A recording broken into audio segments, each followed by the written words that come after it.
There's three things. It's March 12th, 2021. We're sitting down here waiting on barges below New Orleans. I was sitting up here tonight just thinking there's three things that are universal.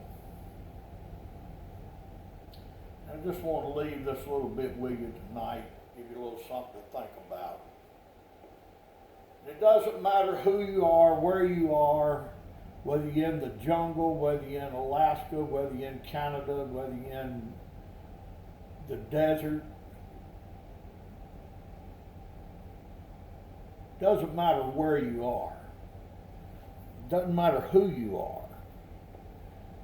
You recognize three things. You may not be able to communicate verbally with language. You may not be able to write and communicate through writing. But there's three things that you can always communicate no matter where you are, who you are. You get the point.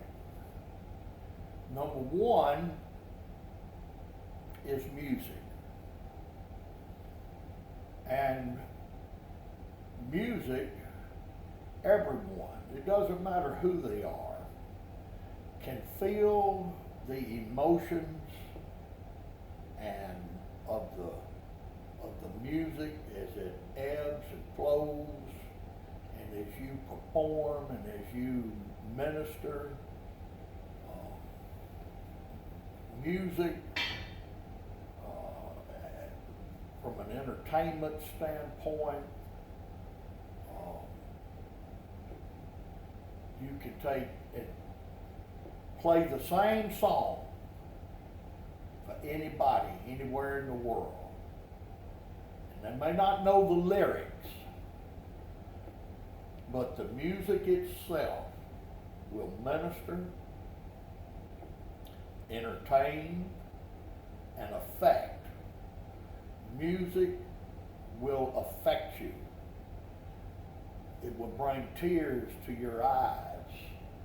It will cause you to appreciate.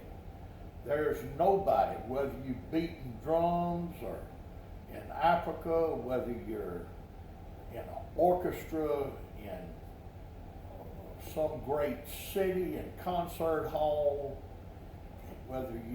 it does not matter what instrument you play or where you are.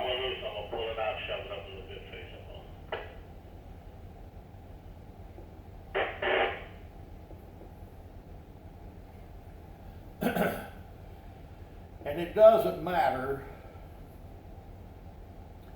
Music, the importance of music in the church is that music does have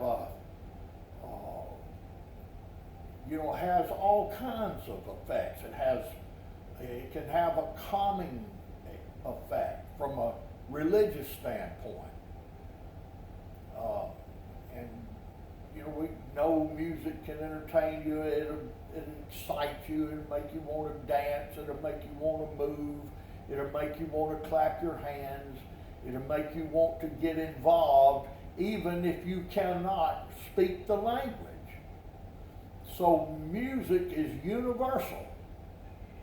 And so in the church, I personally feel that it's very important that the music goes beyond entertainment.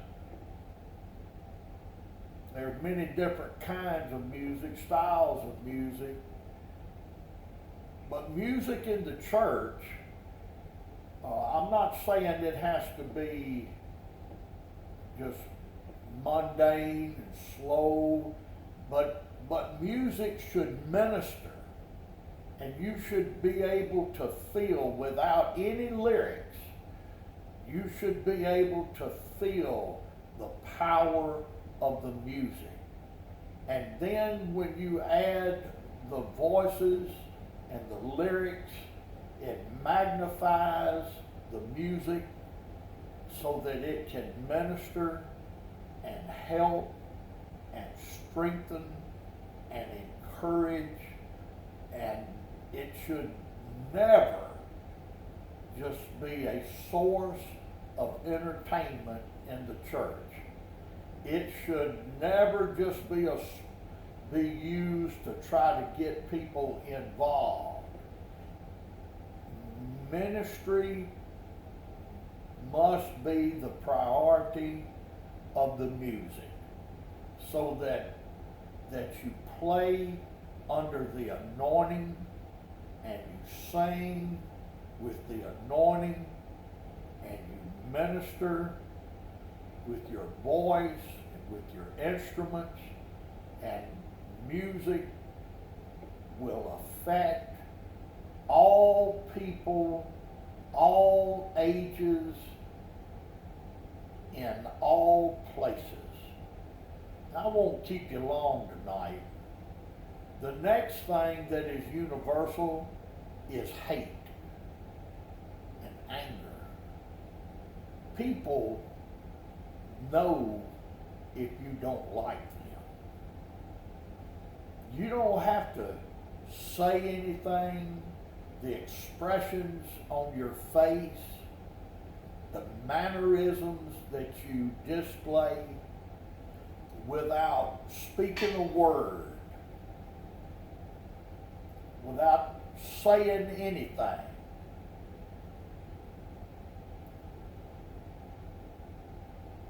Hate is universal. People everywhere recognize violence and hate and anger and resentment, and it doesn't matter the language. It is universal. People do not have to be around you just a little bit to discern the aura that you put out. And the Bible speaks of our prayers sending up a sweet aroma to God as He receives our prayers from out of our heart and from out of our lips and from out of our lives, as we seek to try to live a clean and a holy and a purposeful life that has meaning to it, that is effective. And people know if you don't like them, and people know if you hate them. It doesn't take some deep discernment to determine whether you are accepted or liked, or whether you are resented, or if there is animosity towards you. And people know that. And as God's people, we must, at all costs, minister the third thing that is universal, which is love. And everybody recognizes the touch of a hand. And that touch says everything is okay. That touch says I love you. That touch says you will be okay. That touch says I am concerned about you. Love, and I've said this in the past, I don't care if you're the scrappiest old dog, the old stray dog full of worms and mange, and just trying to survive on the side of the road and scrapping to try to exist. You want to be loved. And if you can display love long enough and help meet the need of that old scrappy dog. It might take a little while, a little feed, a little water, but as you begin to minister the love of God, your personal love, your personal commitment, and you introduce, like introducing an old stray dog that's never been touched or raised or around people, and you introduce them to humanity, then that dog will perceive humanity from the perspective that you display. And so it's the same way in church. If people's never been around God, if they don't know Jesus, then as you introduce them to Jesus and the culture of the church and the presence of God and the power of God and the power of His Word, as you begin to minister to their needs and minister into their life, then they will begin to conform and to take on that introduction and begin to view, like a dog, humanity from that perspective that you care, that you love, and that you're trying to help. And it'd be the same way in church as you introduce people to God. So this old scrappy dog on the side of the road wants to be loved. And there's not a person that walks through the doors of the church that deep down inside of them doesn't want to be loved. Now, they may have been abused. They may have been kicked. They may have been shot at. They may have been run over. They may have had horrible experiences that would drive them, like that old dog, away from people and cause them to fear people.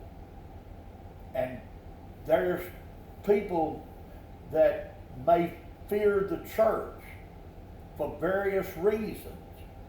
They may have had a poor upbringing, poor parents, or no parents. They could have had all kinds of experiences,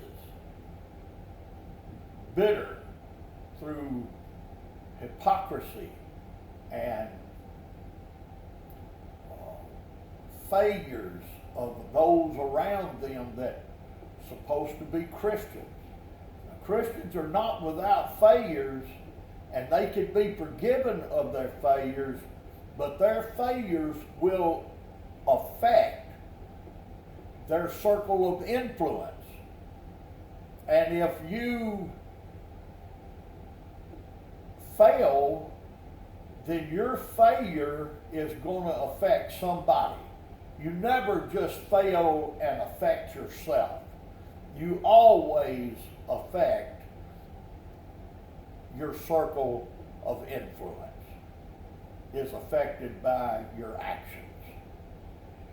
And so people, even though you might be forgiven, you don't know what that has done to them to drive a wedge between them and the church or whatever the situation is. But failure can drive a wedge between those that are. So every person that comes to church, there's nobody making them come. They are coming for some reason, maybe to please somebody else. Maybe they finally come to themselves, like the prodigal son that was in the hog pen, and he came to himself and he said, you know, I need to go home. I need to go back to my father's house. So the very lowest man in my father's house has got it better than me, And he said, surely my father, he didn't really know how he would be accepted. Well, people come to church the same way. They don't really know. They have been maybe stereotyped, and people have just instant opinions of them without them having time to change or grow. I mean, when you get saved, you don't just all of a sudden, you know, when the prodigal son made his mind up to leave the hog pen, well, his commitment started in his mind and making a choice. And then that choice that he made in his mind was not visible to anybody until he began to take that choice and put it into action and crawl out of the hog pen and begin to take it a step at a time. Crawl out of the hog pen, find some place to clean up, find some clothes to get into, and then begin the journey to the Father's house. Because when he come out of the hog pen, he stunk so bad and was so filthy, he didn't even like his own self. Well, people are the same way, all of us.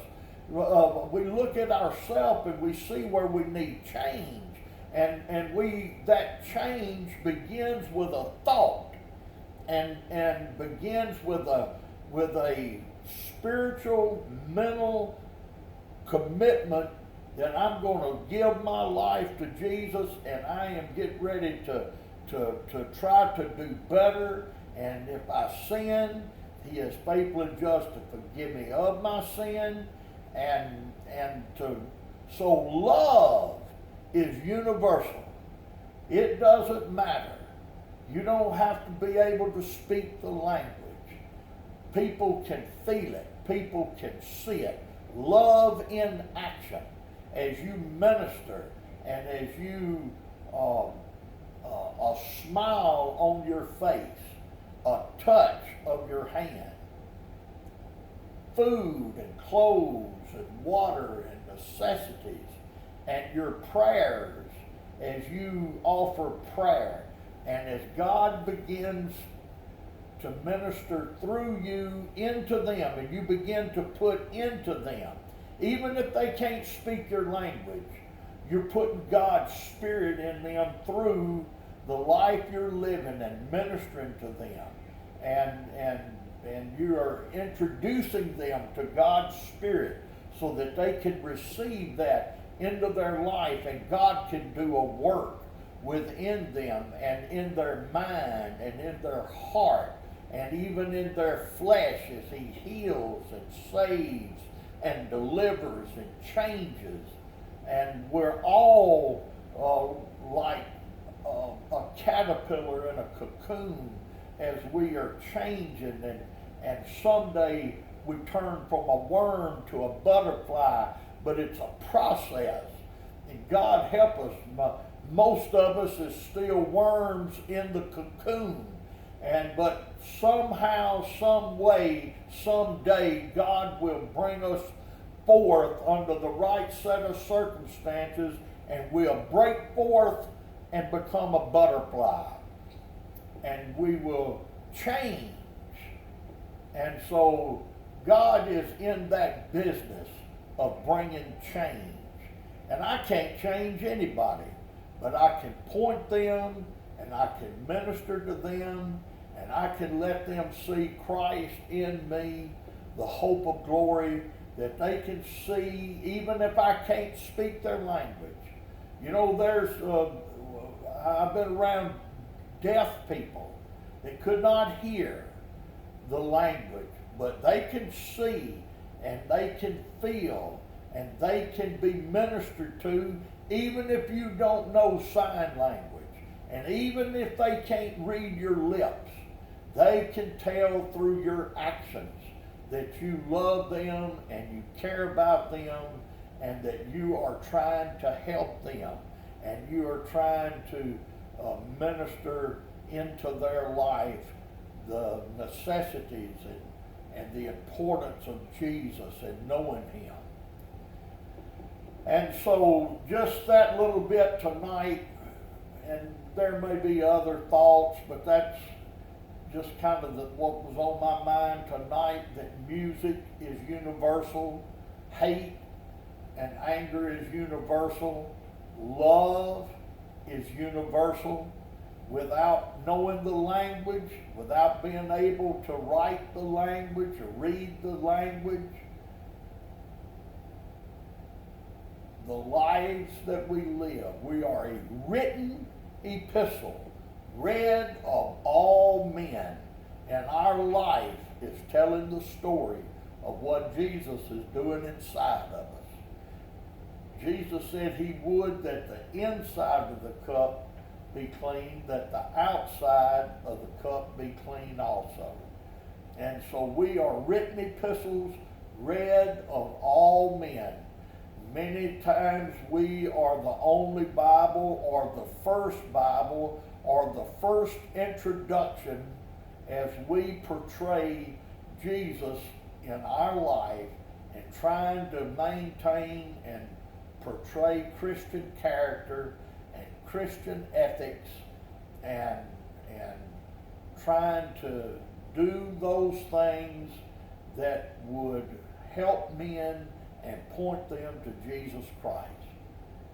And so I hope that you will kind of think about that tonight.